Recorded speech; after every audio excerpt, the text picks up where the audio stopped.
Hello students, today we are learning in the second unit the consumer equivalent and demands. In this session we are learning what is the demand and what is the curves and what is the consumer equilibrium.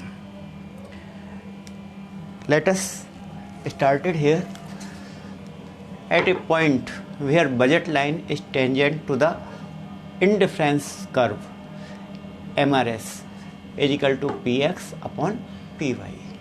Okay, MRS means marginal rate of substitution. MRS stands for marginal rate of substitution. Rate of price of two goods. Here is a diagram which shows the consumer equation x axis and y axis. X axis पे is the point of x1 and y1. The first IC1 is going on to the y or x is a main point which touches IC1 and IC2 touching 2. IC1, IC2, IC1 means indifference curve and IC2 indifference curve second. IC3 means indifference curve 3. So IC1 and IC2 curves are touching at a point. Which point? We can say that O and O dash. Okay, clear? That is the consumer equilibrium. IC3 is going on to the passing on that O1. Next heading is demand. Demand, quantity of a commodity that a consumer is able and willing to purchase in a given period and at a given price. Okay, understand? Where is a quantity of commodity where a consumer able to purchase a period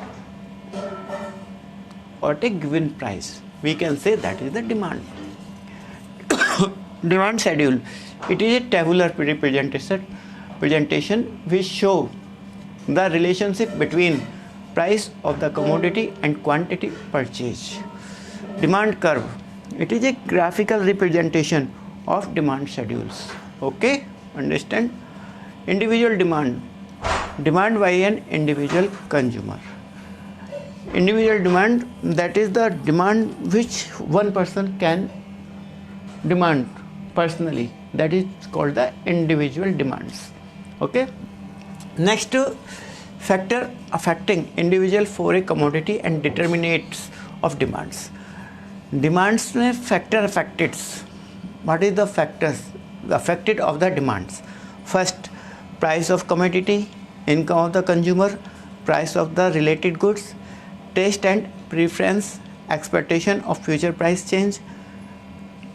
At the 5 factors affected to individual commodity and determinants of demands. Demand function represent dx is equal to f px y pr t. It is the demand function, it is called. Substitute goods, increase in the price of one good causes decrease in the demand for other goods at petrol and car. If increase the price of one good and decrease the price of second good, so the demand of the second good decrease if first demand of first goods are increased as eligible petrol and car. Okay, thank you.